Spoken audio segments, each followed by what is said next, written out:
past days on social media, but also in the written press. There were statements made by various ministers of this interim government, the Minister of Finance and the Minister of Justice. People who know me, usually I do not run to the press immediately when things are being said about me. Once I know it's not true, I'm really not going to entertain it. But if I look at the remarks that were put out there concerning the monies of the UTS sales versus the payout of the back pay to our law enforcement officers, I really thought it was necessary to address you. But before I go into that, there's another thing. I myself am in a very awkward position. I am a past minister, I'm a civil servant, and I'm a candidate. And if you look at the risk that a person in this position would take with certain remarks made in the press, it can be mentioned immediately, this is for political gain.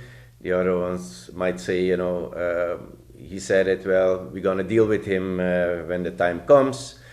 But I think it's more important for the people to know what really took place over what is awaiting me in the near future.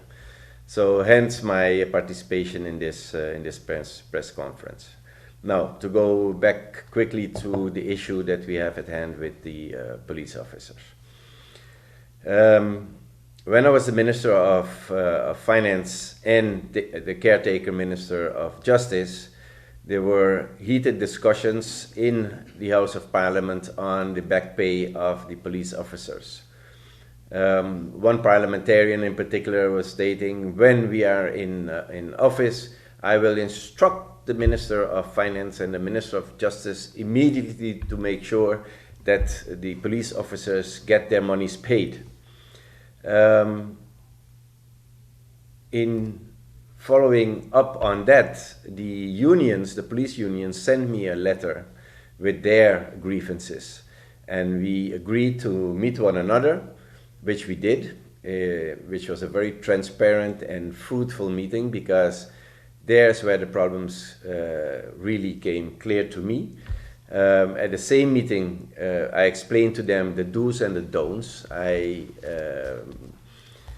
Also based on the financial predicament of the country, but again, I confirmed to them that the promise that I made in Parliament as a minister, that a certain amount of money, 6 million guilders, out of the sales, excuse me, of the UTS shares will be allocated to take care of their back pay. But we need to have proper administration done. We need to go and look at the functieboek. We need to look at the rechtspositieregeling. All of that would have to be taken into account before you can come to a certain conclusion.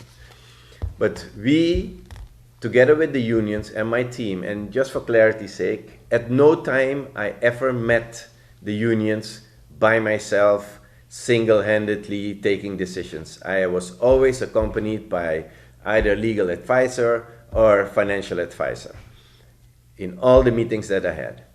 So, but we committed that evening at their office that we, together with the unions, will work relentlessly on cleaning up their administration. Because before you can pay out, you need to find out what is it that you owe the police officers. And that we owe them, that is for sure. So it is not something that you need to go into a national ordinance or a national decree for that matter to be able to do so. But in the beginning, the first task was to clean up. And that is what we have done. We came up with a solution since there were funds available, since funds are also to be expected. We came to a conclusion that certain amounts can be paid, and but also the cleaning up of the administration was taken care of.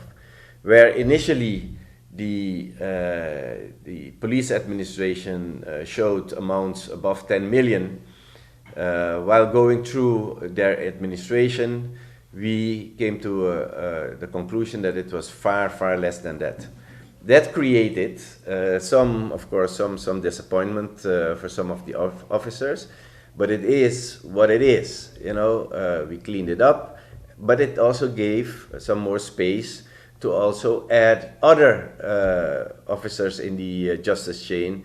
So at the end, we also included the immigration officers.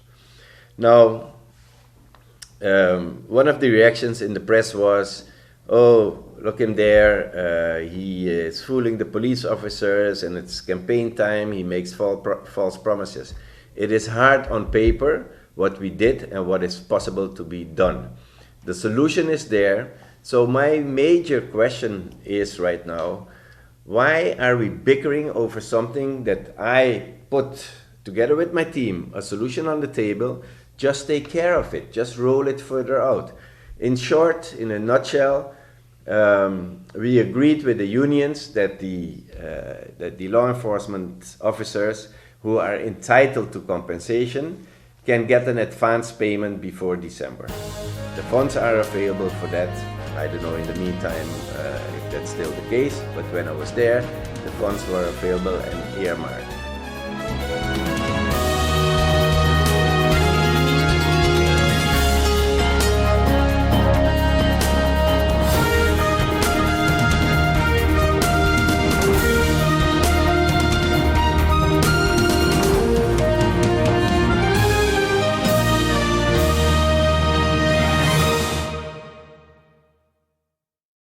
GEBE has been faithfully serving the communities of St. Martin, powering your home and our economy. Come rain or shine, our qualified team of professionals are working hard 24 hours a day to provide you and your family with safe, reliable electricity and water. We use the latest technologies and test our products daily to maintain the highest international standards. Our friendly staff is always there to assist you, whether in person, over the phone, or online. We are committed to constantly improving our products and services, making them more efficient, effective, and environmentally friendly to serve you better today and our next generation of clients tomorrow. GEBE, powering a brighter future. Our friend Megawati is here with tips to save you energy. 1. Turn your airco temperature up. 2. Use a ceiling fan instead. 3. Buy energy-saving products. Save some green with NVGEBE.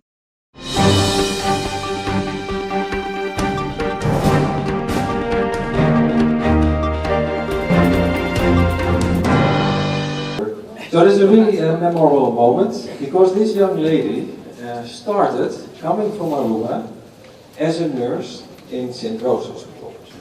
And I don't know if you know when we left to go to the St. Martin Medical Center, but it was 1991. So this young lady is working since 1987, I believe, is that right? Here in St. Martin Medical Center, started as a nurse. You have been in the OR, you have been in education, I'm still right there?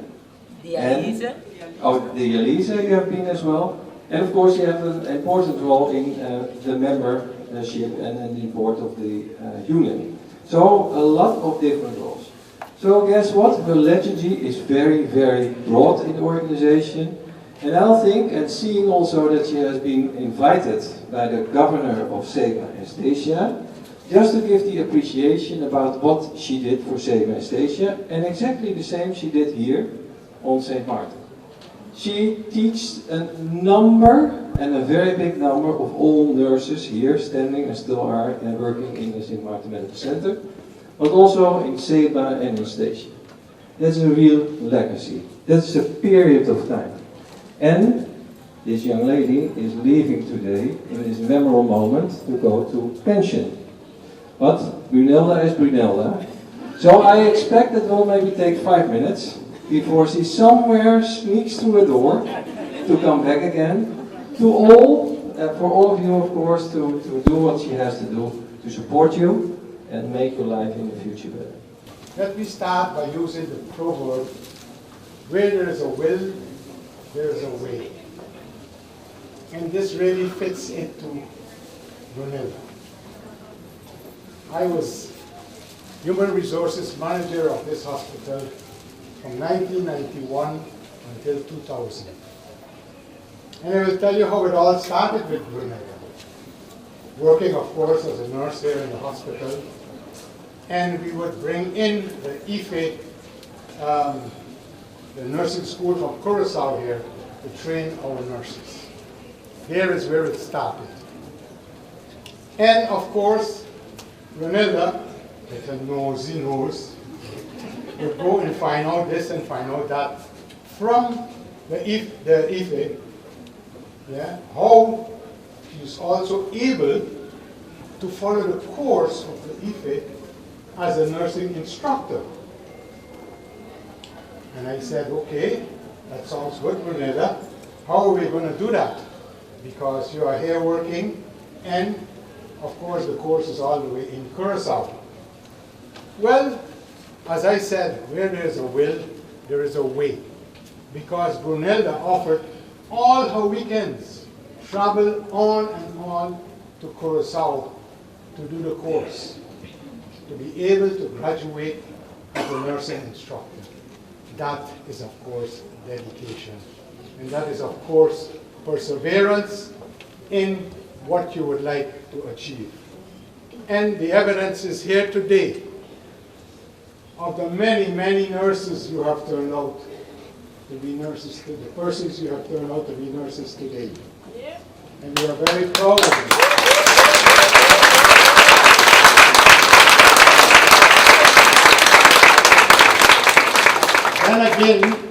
Then again, in my role as chairman of the RODAC, the Royal Decorations Advisory Committee, we also presented Nurse Brunelda's name to the capital in Holland for a royal decoration.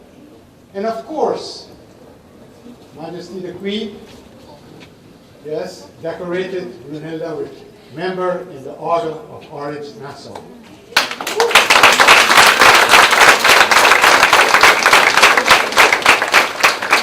So, my dear friends, here stands a lady before you with much perseverance and dedication.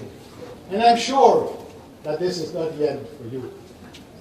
Retirement is just like me. I'm still working. And I retired from here in 2000, But I know that you will carry on. Congratulations and Godspeed.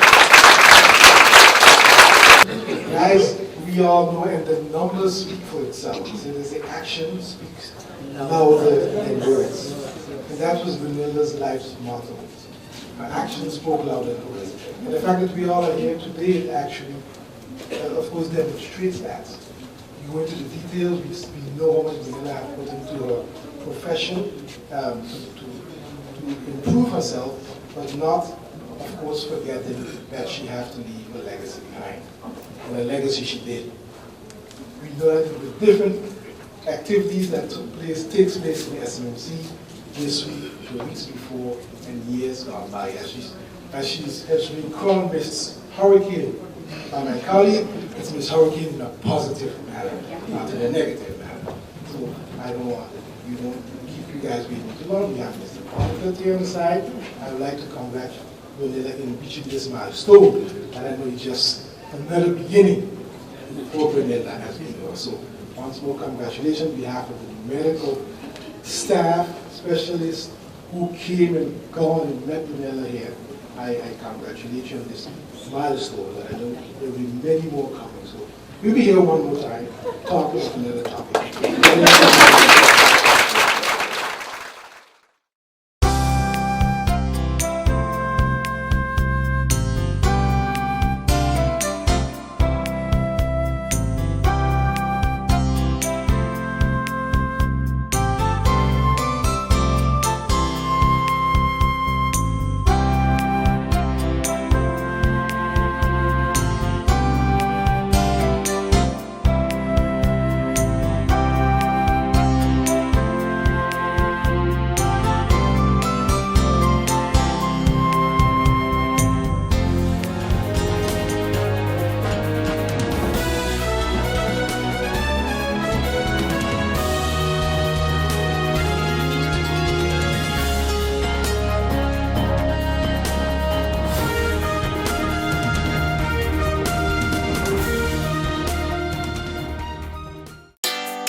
Make use of WIB mobile banking with easy access and direct usage of face recognition,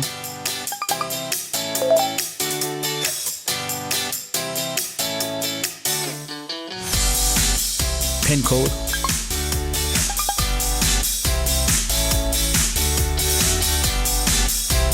or fingerprint. Download WIB mobile banking app and make your transaction from anywhere at any time. For more information, visit wib-bank.net/quick-login.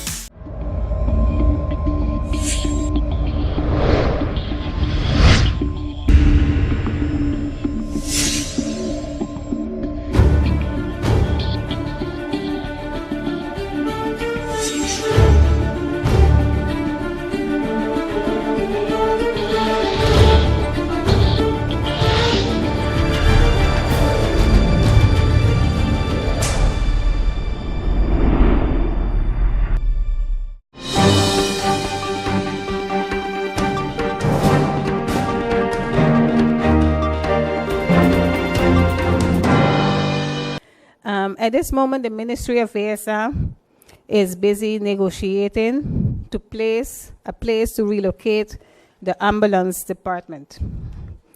We are in conversations with basically the landlord of two different places, and we also have the ambulance department involved in those negotiations to see if it fits their needs and their technicalities that we need to take into account.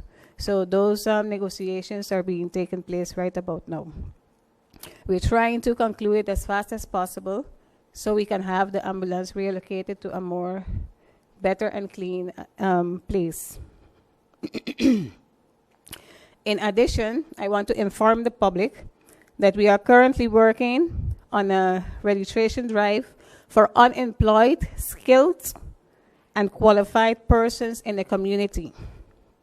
Whilst talking with my, my department head, Peggy Andros, I noticed that she was telling me they have a vacancy bank for St. Martin.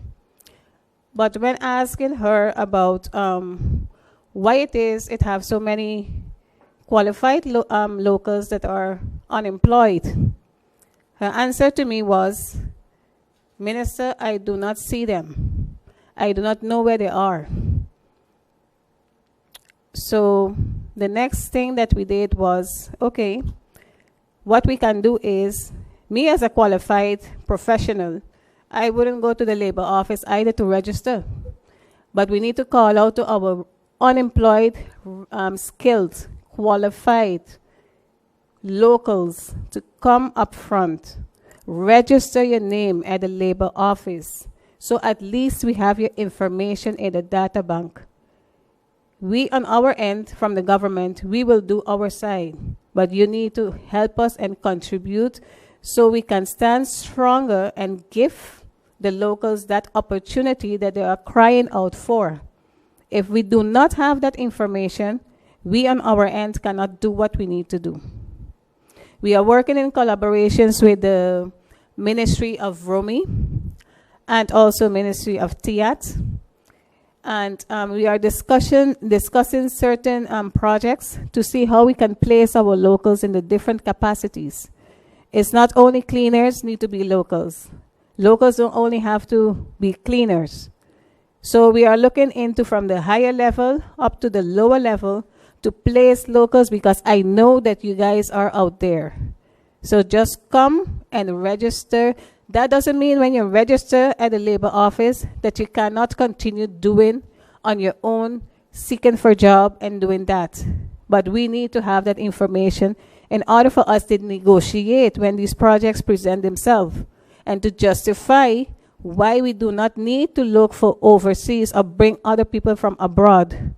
So this is a special cry to all my locals, unemployed, skilled professionals, to come up front, and this is the time to have your name and your data registered at the labor office. Our Ministry of ASR is working on other topics as well, other aspects in the community.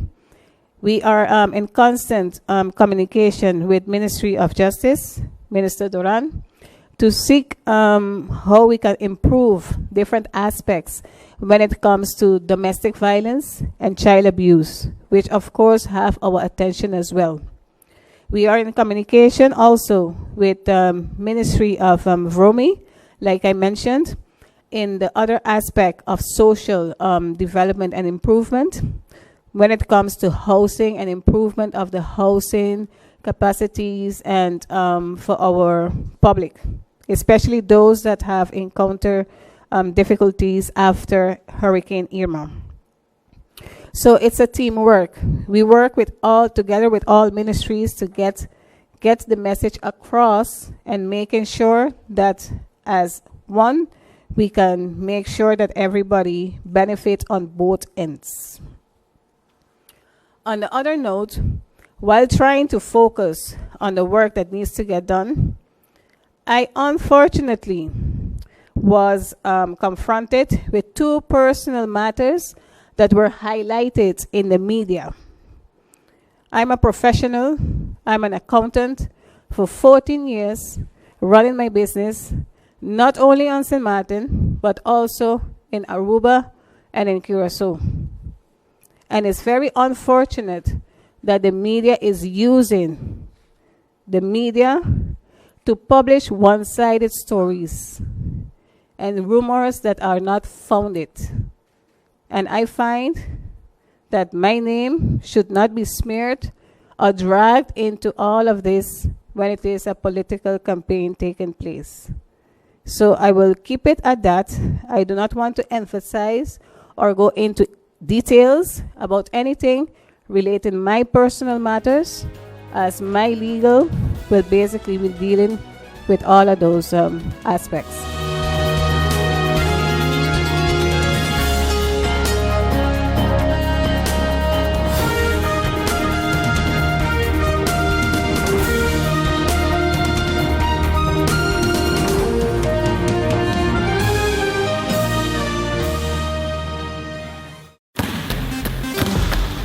Hello, St. Martin. My name is Jose Helaga and I play basketball. I have organized basketball events in St. Martin. Sport matters to me because it makes everybody come together in unity. So I challenge the businesses community to step up for sports and help us rebuild and repair our facility. I'm also asking the community to nominate local businesses in your area to take on the challenge and step up for sport because sports matter. Check out the Department of Sports SXM Facebook page for more information. Hashtag Sport Matter, hashtag Are You In?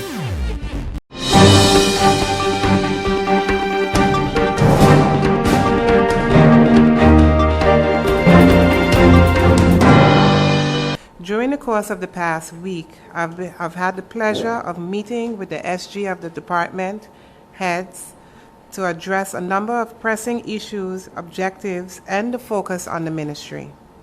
Some of the points discussed were economic growth and release, tourism development, economic controls, and the information campaign on the service improvement. As soon as these focuses are dealt with in the detail, I will update the media on our outcome. There are a number of critical vacancies within the Ministry of TIAT that require highly skilled personnel, especially in the legal field.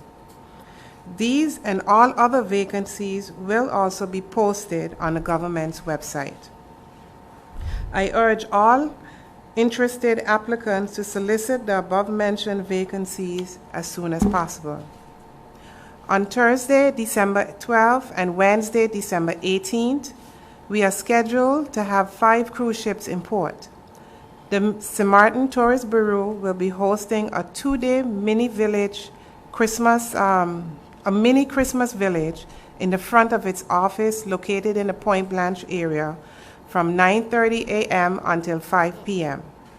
The concept of the mini Christmas village is not only to welcome our visitors to the island, but also to entice them to return back to the island, while offering them some of the island's best local-made products. Local talent will also be showcased as musical renditions and dance will be performed by the students of the Charlotte Brookson Academy, Sister Borgia, and St. Joseph School, among others. The staff of the St. Martin Tourist Bureau will be on hand to give information to our guests and make recommendations in terms of activities. I would like to applaud the private sector and business community on their resilience and commitment they have shown over the past 2 years since the passage of Irma. As you have seen in the media this week, the cliff at Kupakoy have officially reopened. This adds to the number of available rooms on the island. At the moment, we have just over 2,700 rooms available with a 66% capacity. At the end of October 2019, PGIA shows 578,000 passenger arrival, which is already an indication of an improvement in our arrival figures over the same period of 2018. The Ministry is currently putting the pertinent economic figures together, which I will share in a subsequent press briefing. It is rather unfortunate.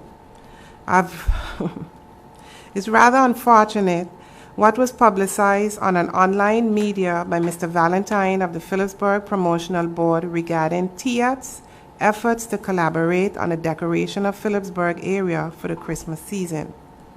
The questioning of the Ministry's effort in this regard is rather futile and uncalled for, considering that one of the Ministry's main objectives is to ensure the overall well-being of everyone, businesses, and its patrons.